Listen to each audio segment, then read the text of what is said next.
Svaki rat, pa i ovaj bosanski, ima svoje daleko dublje uzroke i rekao bih na svakom stepenu istorijskog zaoštravanja sukoba bilo je moguće učiniti nešto da se zaustavi, na sledećem već teže, ali i tada je bilo moguće i ti stepeni bili su po mom mišljenju nekoliki.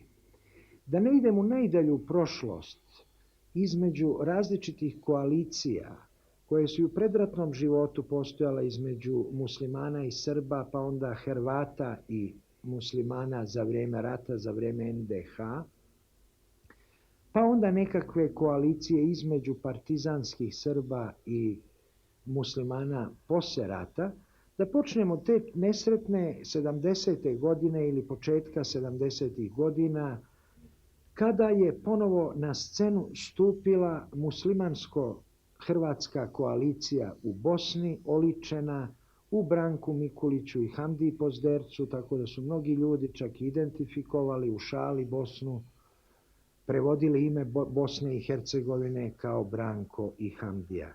Ta koalicija je stavila Srbe ne samo u neravnopravan položaj, već je došlo i do progona Srba ili nipodaštavanja Srba ili stavljanja Srba u rang građana drugog reda u najrazličitijim vidovima.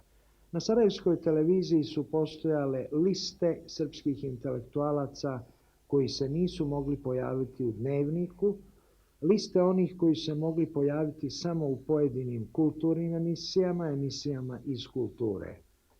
U sarajevskim kafanama policija je širila priče da Radovan Karadžić, tada već moj stari prijatelj, je čovjek koji radi za policiju.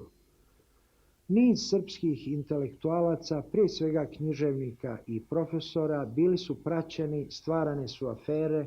Takvu sam aferu i ja doživeo 76. godine, pa se produžila posle i na 77. godinu, kada sam bio optužen sa grupom svojih prijatelja u svojoj Brvnari vikendici, gdje sam bio i prisluškivan, da zapravo se spremam da držim Svesrpski kongres, a to je bio jednostavan sastanak drugara, ljudi koji su se inače družile, a tom prilikom pokušali da odagnaju crne misli Stevanu Raičkoviću, kome je nešto ranije umrla žena, a mi smo pokušali malo da mu skrenemo misli na drugu stranu.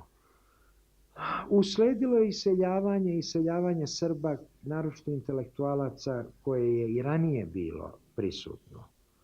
Rajko Nogo, recimo, jedan od najuglednijih pesnika svoje generacije i danas jedan od najuglednijih srpskih pesnika, morao da iseli iz Sarajeva pod pritiskom. Novica Petković, nesumnjivo jedan od najvećih teoretičara književnosti, morao je da iseli iz Sarajeva. Nas nekoliko je ostalo i trpilo, da tako kažem, situaciju građana drugog reda. Nisu to bile neki drastični progoni kao što se dešavalo odmah posle rata, ali su bili dovoljni da nas u nama izazovu osjećanje drugorazrednosti i osjećanje da je Srbima neko nevidljivi odredio dokle mogu da idu, u čemu mogu da učestvuju. To su dakle bile te 70. godine kada je došao i Ustav 74. godine u kome je Hamdija Pozderac, kao što je poznato, intenzivno učestvovao, koje su već razglobile Jugoslaviju, koje su napravile prvi onaj nužni korak da bi se Jugoslavija jednog dana mogla raspasti. Da taj federalistički korak koji je doveo do konfederalizacije Jugoslavije nije napravljen, ne bi se moglo desiti ni ono što se dešavalo kasnije.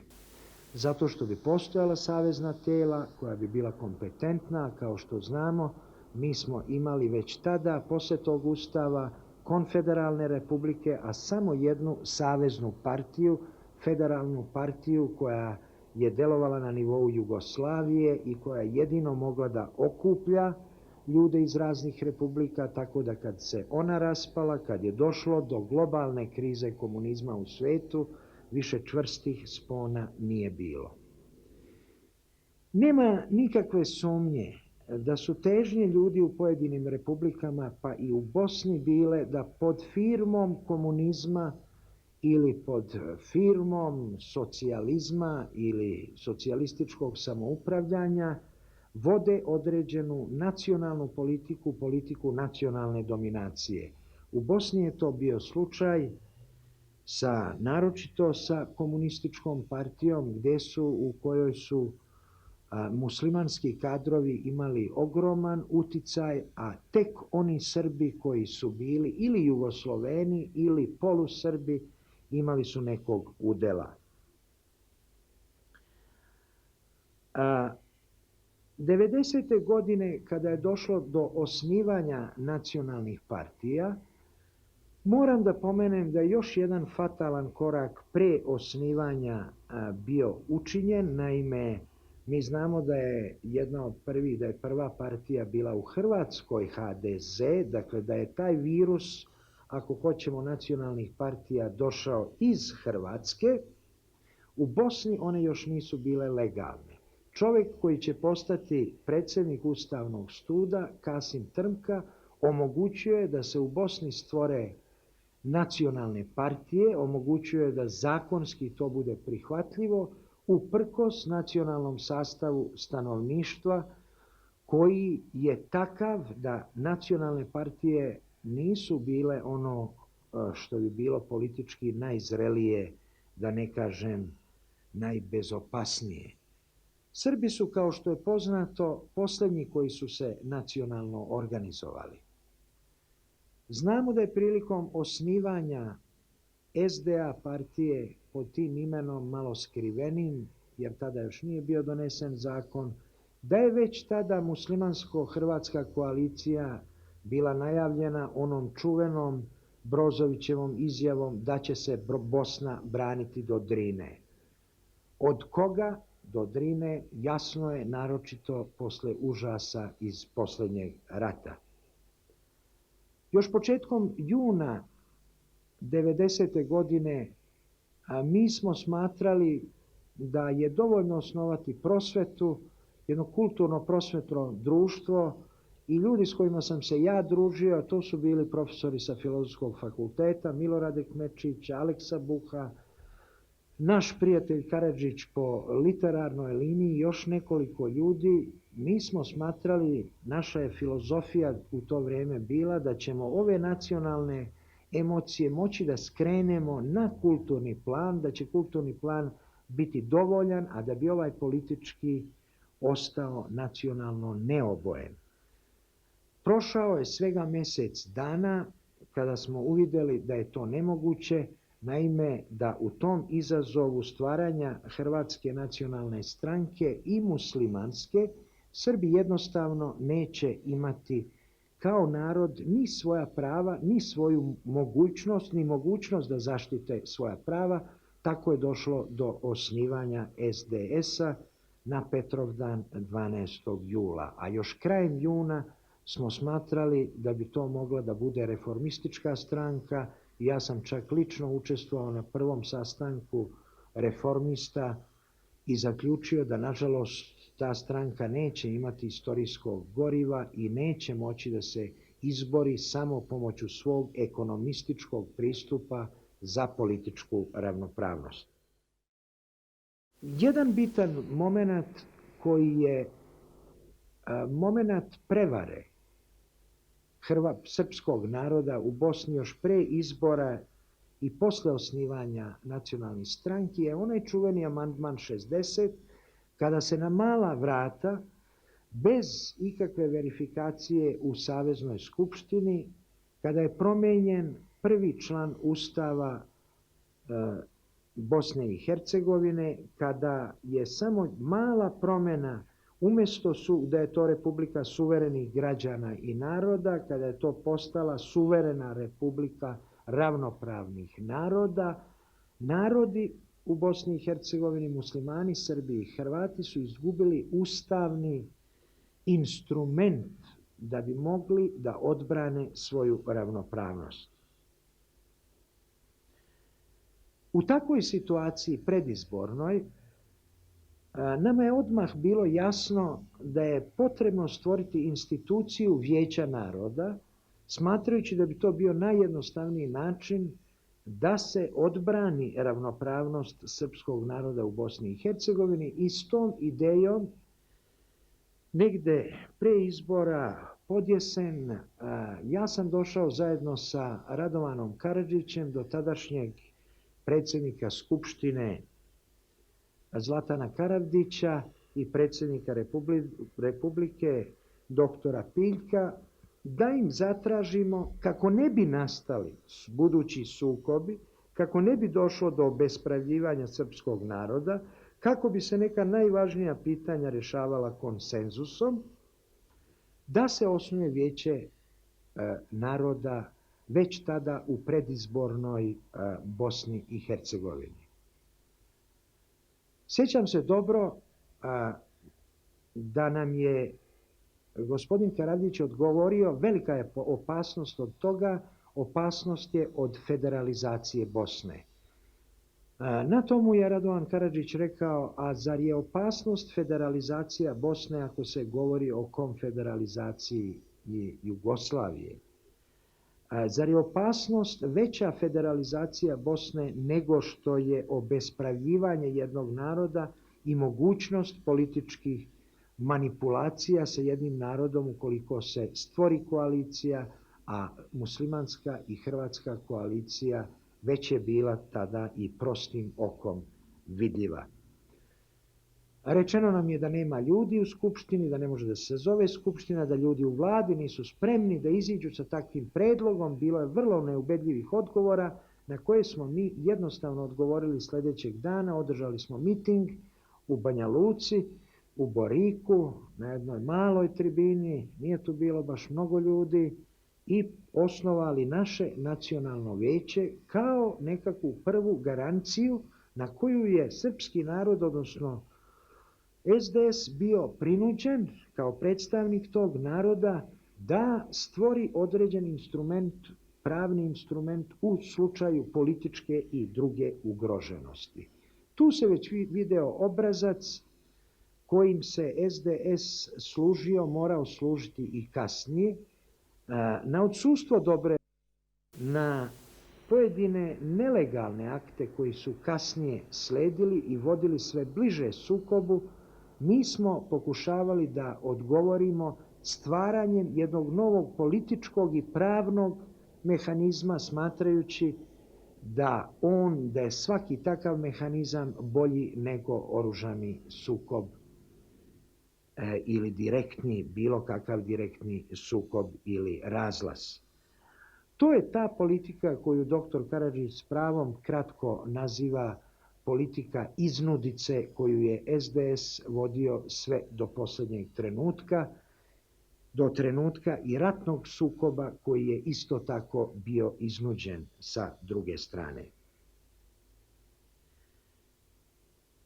Jednom u avionu prošle godine, razgovarajući sa jednim uglednim predstavnikom iz Bele kuće, gospodinom Davidom Evansom, shvatio sam da i ono što su u toku 1991. godine naivno nazvani bilateralni razgovori koji su se vodili između pojedinih republika, da su to bili razgovori u stvari koji su doprinijeli razbijanju Jugoslavije i omogućili buduće sukobe, pre svega u Hrvatskoj, pa onda i u Bosni i Hercegovini. I gospodin Evans me upitao, zar vi ne shvatate da je gospodin Izetbegović najviše doprineo rasturanju Jugoslavije? Rekao sam mu kako, pitao sam ga zašto, pa kaže na jedan pravni način. Njegov predlog je bio, Izetbegovićev predlog je bio, i to se tačno zna, da dođe do bilateralnih razgovora. Čim je došlo do bilateralnih razgovora, republike su se praktično potvrdile kao suverene, kao subjekti razgovora, kao one koje mogu samostalno odlučivati i razgovarati, tako da je naš kasniji plebiscit za Jugoslaviju već zakasnio iza tog političko-pravnog poteza. Tako da mislim da je veliki doprinos ili tačnije rečeno velika krivica za odvajanje Bosne i Hercegovine od bilo kakve buduće Jugoslavije u stvari Izetbegovićeva koja se nije mogla pokriti, a koju su strane sile pokušavale uporno da pokriju onom platformom Izetbegović-Gligorov. Platformom koja je imala zajedničko jedino to što je okupljala dva čoveka antisrpski usmerena. Jer zaista ako se pogleda šta muslimani i Makedonci imaju zajedničko, to nije ni geopolitička situacija, još manje istorija, ponajmanje kultura i religija, ali odvajanje od Srbije, jedno antisrpsko osjećanje je ono što je bilo zajedničko. Događaji su dalje sledili i zaoštravali situaciju u sekvencama. U februaru mesecu Izetbegović je, što se često zaboravlja, prvi izgovorio onu stravičnu rečenicu: suverenost ne bih žrtvovao ni za šta, a mir bih žrtvovao za suverenost. To je bilo u februaru mesecu kada sam se ja vratio iz Čikaga nastojeći da organizujem ekonomsku saradnju i zajednička ulaganja između američkih biznismena i naših ljudi, kada sam zapanjen sedeo u skupštinskoj klupi i izleteo.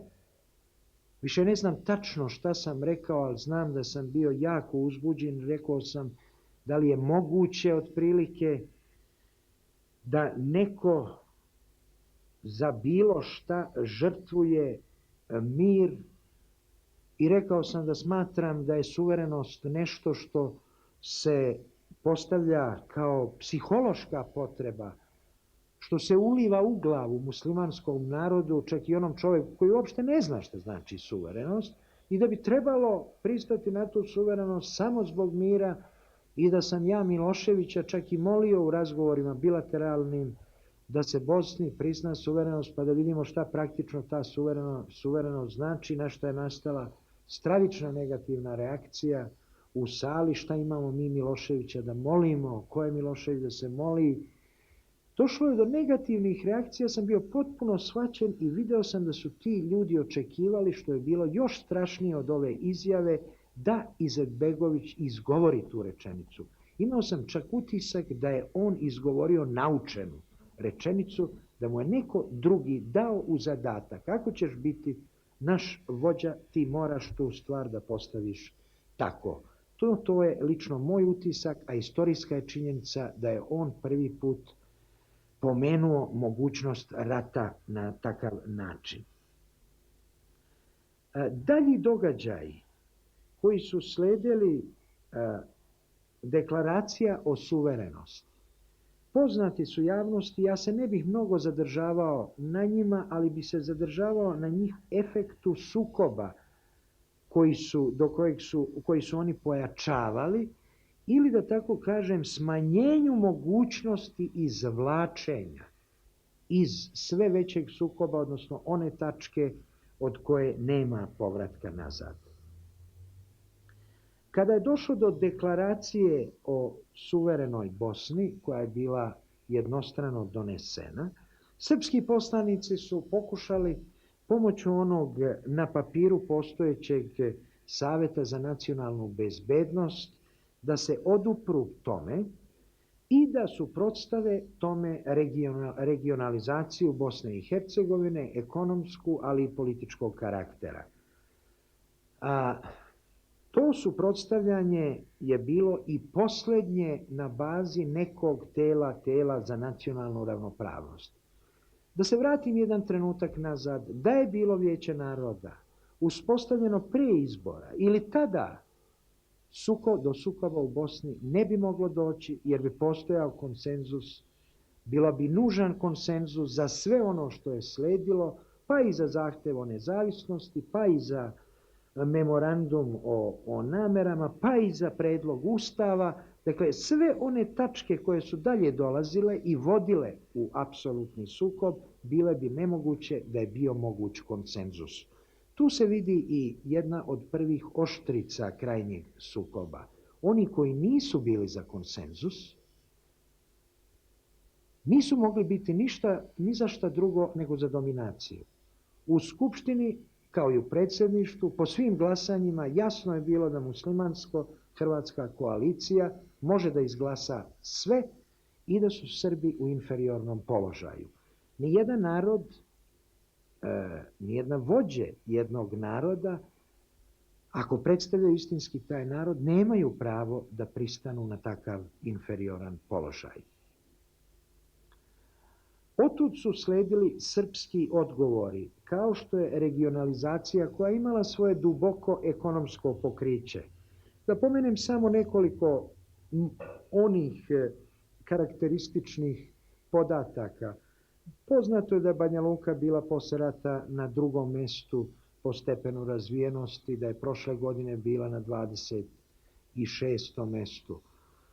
Poznato je kad se prođe Krajinom i kad se prođe istočnom Hercegovinom da su sva značajna ulaganja išla u krajeve sa muslimanskim stanovništvom u centralnoj Bosni, a ne u ove krajeve.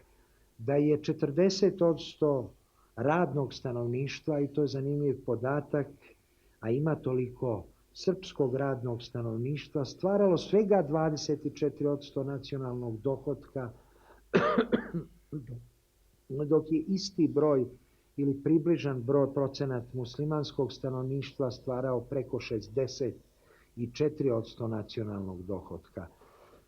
Zanimljivo je, recimo i tužno, da od takozvane proizvodnje posebne namene, dakle vojne industrije, da je 16 značajnih preduzeća u krajevima u kojima žive podignuto u hrvatskim i muslimanskim krajevima, a svega 3 u onima u kojima su Srbi. Zato su poligoni na Manjači, na Han Pijesku, u zapadnoj krajini gdje je trebalo uzeti zemlju Srbima i iskoristiti je za poligone. Da je čak na tom nivou neko jako davno počeo u prošlom režimu da priprema ovako obespravljivanje Srba.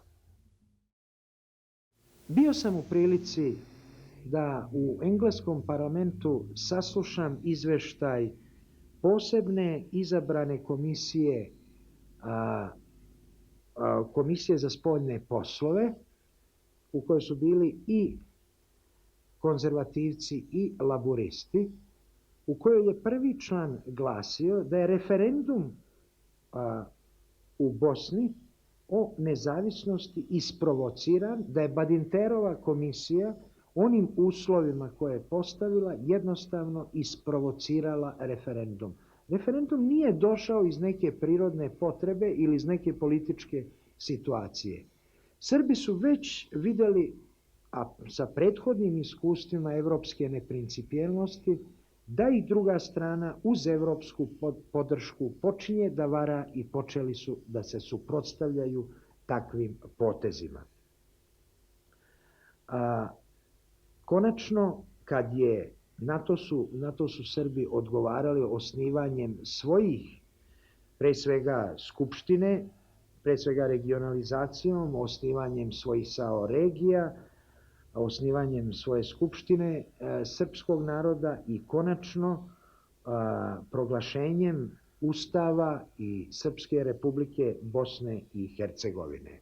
Dolazimo sada do onog posljednjeg čina, kada se politika sile i politika nametanja nužno zbog stepena i zamaha koji je dobila, počela da u jednom trenutku ne samo počela, već pretvorila, prešla onu kritičnu tačku, pretvorila se u politiku sile. Naoružavanje je bilo i spremne za naoružavanje na svim stranama, to je sasvim poznato. Naoružavanja su nam došla iz Hrvatske jer je HDZ bio prvi koji se naoružavao. a jednom kad se proces otvori, onda to dolazi na drugoj strani. I Srbi su se naoružavali i muslimani su se naoružavali, ali mislim da je bitno ustanoviti jednu razliku, da su Srbi imali poverenja u JNA i da nisu imali vojne formacije, dok su vojne formacije posebno hrvatske, a u ovom ratu vidimo da Hrvati organizaciono pomažu i diktiraju, ne samo organizaciono nego i vojno. Muslimanima oni su tu organizacionu šemu imali već pripremljenu i dobro isprobanu, ne samo šemu, već i ratna dejstva u onom prethodnom ratu u Hrvatskoj. Ja znam kad mi recimo pravimo ove... Ni sve kilovovići, vojnik, bilo ko, kurir, šta ja znam kad se dade signal, sve se sviša dole. Bez pitanja, bez rekimiranja. Ministar odbrane Hrvatske očito veruje da je njegov sistem organizovanog ubijanja starešina razrađen do tančina. Uostalom, Hrvati su i počeli rat u Bosni i Hercegovini. Pravi početak rata je sami početak marta, kada su hrvatske regularne snage i paravojne jedinice, a Hrvati su išli i bez oznaka i bez činova, prodrle na Kupresu, izvršile, slobodno možemo reći, novi genocid nad srpskim narodom. Bio sam sa tim ljudima sa Kupresa koji su se povlačili i koji su u šumama ubijene, poklane, izmrcvarene, ostavili svoje mile i drage. Bio sam sa ljudima iz Bosanskog Broda, vi znate, poznato je Bosanski Brod, potpuno očišćen etnički, kako se to kaže. Postoje podaci čak o tome da su i ljude ne samo mučili, ne samo klali, već čak pekli i na ražnju. To se dešavalo u Posavini i to je trebalo da uplaši sve Srbe, da se povuku, i to je povuklo onu veliku reku izbeglica iz Posavine, unutrašnjost Bosne i Srbije. Konačno, oni su prodrli i na Hercegovačkom ratištu sa južne strane i taj početak rata je zapravo pravi početak novog prljavog rata koji je bio medijski sakriven, koji je bio vođen direktno kao rat sa Jugoslovenskom narodnom armijom, koji je bio tajno vođen jer je bilo toliko malo odjeka u svjetskoj javnosti, iako će se kasnije saznati da samim početkom marta već 16.000 hrvatskih bojovnika je ušlo u Bosnu. Nažalost, onaj most između Slavonskog i Bosanskog Broda koji se prije toga otvarao i mi predsjedništvo je dolazilo da ga otvara, ja sam učestvovao u tome. Svi smo smatrali da on treba da se otvori iz ekonomskih razloga, bio je mučki iskorišćen da bi hrvatske regularne jedinice prešle na bosansku stranu. To je, odmah da kažem, i prva velika laž u priči o ratu u Bosni i Hercegovini. Naime, činjenica da je sakriven ovaj početak, pre aprila ovaj martovski početak. Druga velika laž koja još uvijek traje o ratu u Bosni i Hercegovini je da konferencija o Bosni i Hercegovini kojom je trebalo da se uspostavi ova republika na novi način, na osnovama konstitutivnih jedinica i to etničkih, nije se završila, nije bila dovršena ustavno pre priznanja i Alija Izetbegović, odnosno SDA, je onemogućio da se konferencija dalje uspešno završi, iako i sam gospodin Silajđić prilikom zahteva Bosne i Hercegovine, ove ovakve muslimansko-hrvatske Bosne i Hercegovine, prilikom zahteva za prijem u KEPS rekao je da se obavezuju vlasti Bosne i Hercegovine na nastavak razgovora, odnosno evropski koncept i ono što je bilo potpisano 18. ono što je bilo dogovoreno 18. marta u Sarajevu. A to su dve osnovne stvari, da će Bosna i Hercegovina biti suverena država i da će ona imati 3 konstitutivne jedinice na etničkim osnovama. Pominjem ove dve stvari kao bitne za bosansko-hercegovački rat jer su one bile prećutane, a epizode uz Drinu, prisustvo Arkana u Bijeljini i duž Drine njegovih par stotina ljudi je predstavljeno kao srpska agresija. Pre ili kasnije, a plašim se da će to morati da bude uskoro, svetska javnost će morati da prizna tu činjenicu o ratu u Bosni i Hercegovini umjesto čitave ove priče o srpskoj agresiji i o tome da su JNA i Srbi krivi za rat u Bosni i Hercegovini.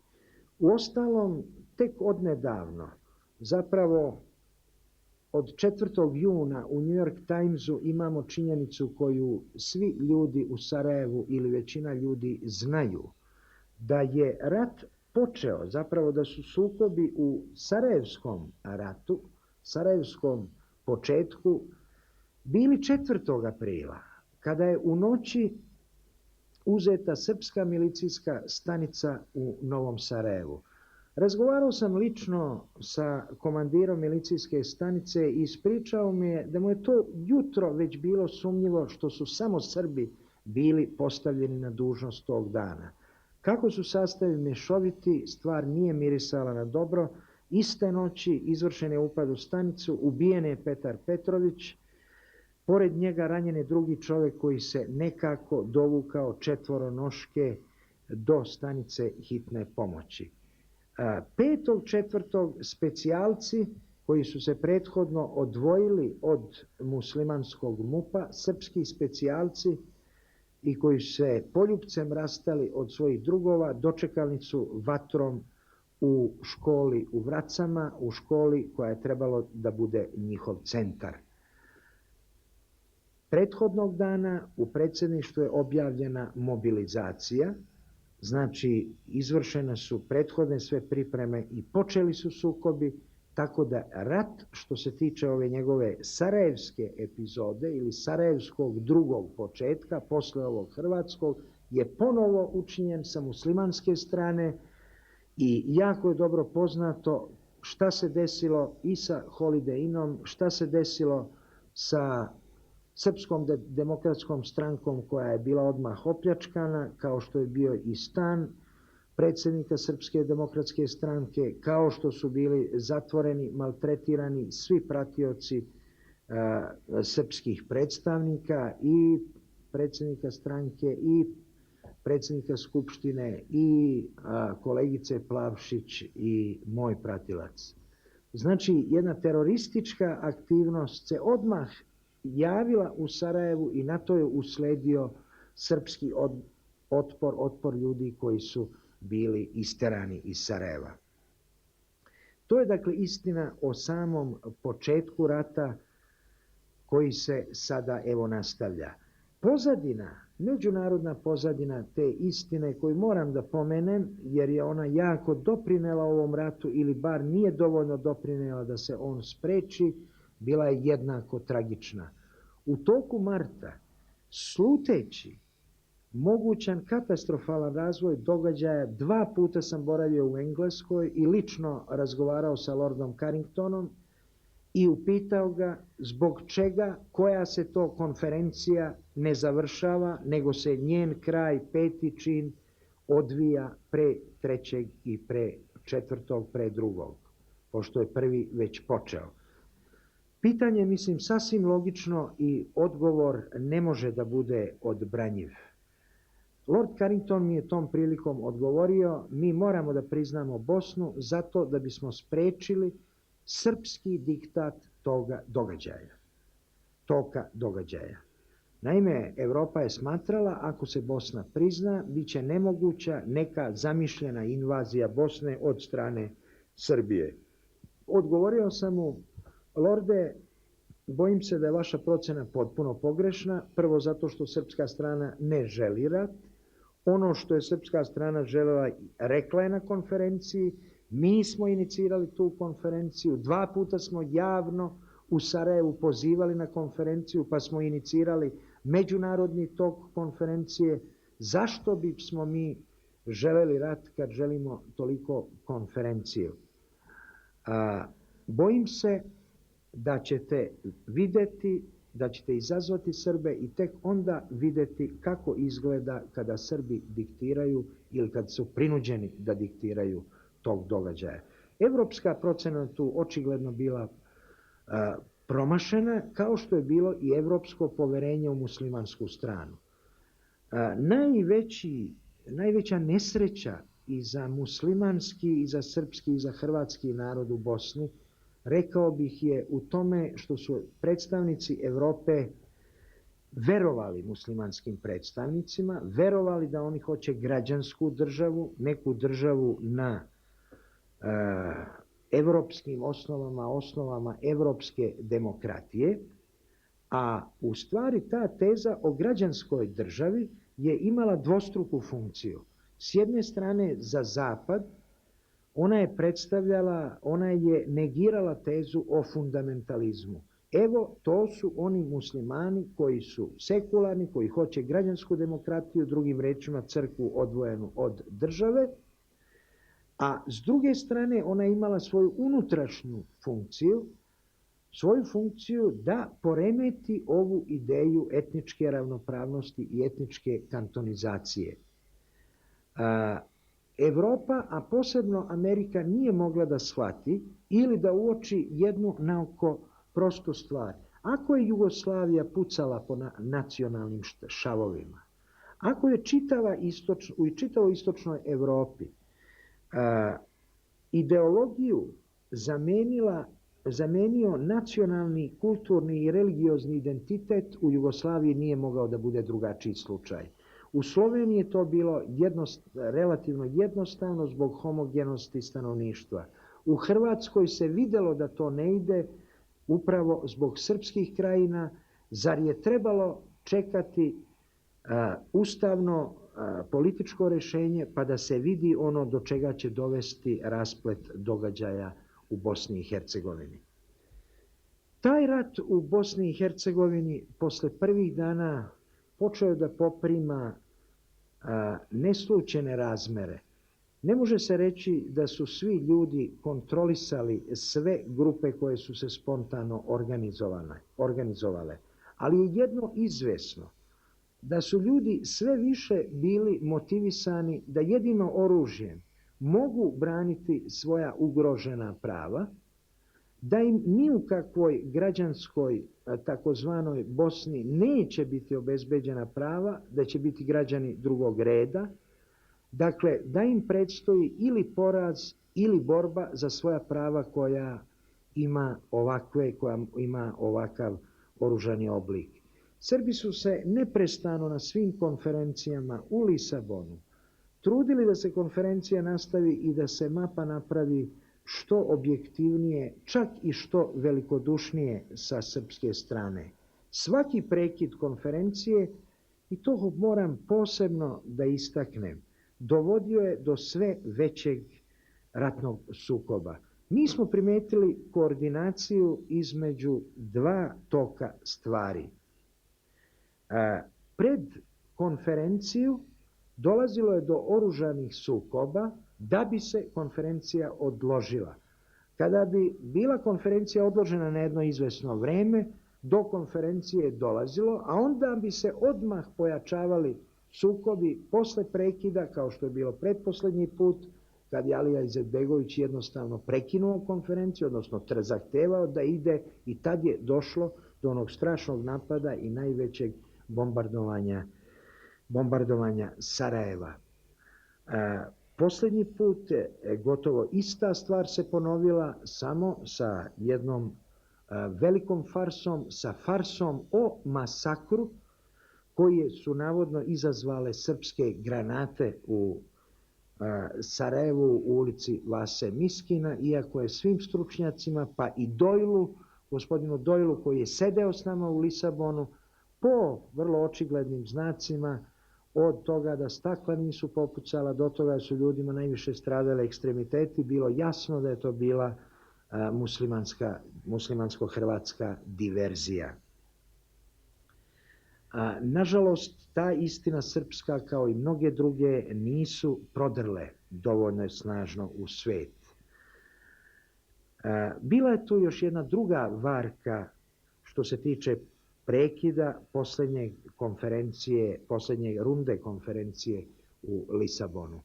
Dan uoči prekida SDA je izdao saopštenje da se na konferenciji ne razgovara o etničkim razgraničenjima, što je čista laž jer se upravo o tome razgovaralo i razgovaralo se konkretno i o Posavini, i o Drini, i o dolini Neretve i izdao je saopštenje kojim je pokušao da minira konferenciju, u kojem je rekao da ne želi dalje konferenciju dok se sukobi ne smire. Dakle, pravi razlog posljednjeg otkazivanja konferencije u Lisabonu je u tom saopštenju i u takvom držanju SDA. To je konačno dovelo i danas, do danas 5. juna ove godine, do toga da gospodin Izetbegović se usuđuje da izjavi uprkos svim prethodnim obećanjima i pred evropskim predstavnicima i u javnosti i pismeno prilikom prijema u KEPS da će se konferencija nastaviti. Danas on u pismu Lordu Carringtonu, kao što smo čuli, kaže da se posle ovog rata sve promenilo i da više konferencija ne može da se nastavi. On, dakle, ima predstavu ili ima neku ideju da će zadržati unitarnu Bosnu i na taj način obespraviti srpski narod koji je napadnut, krenuo ovaj rat, krenuo da se brani onim sredstvima koja su mu jedina ostala na raspolaganju. Sumnjam da iza ovakve ideje gospodina Izetbegovića ili opredeljenja može stajati išta dobro. Naši će napori, kao što se i sa aerodromom pokazalo i kao što se sa željom da se sva humanitarna pomoć pruži u Sarajevu, bit će usmereni isključivo ka miru. Ukoliko to ne bude moguće, nama preostaje jedino da ograničimo svoje etničke teritorije, da se ogradimo i da ih branimo. Sumnjam da iko ispred srpskog naroda ima pravo da potpiše kapitulaciju posle ovoliko prevara, ovoliko laži od strane muslimansko-hrvatske koalicije, od strane Evrope koja je prihvatila ovu konferenciju i ništa manje od strane onih brojnih terorista. Između ostalog, procena je da ih je samo u Sarajevu bilo 600, koji su Srbe tiho ubijali na svakom koraku gde su mogli i gde su stigli, da bi Srbima ostavili artiljerijski prasak koji je pažljivo beležio svaki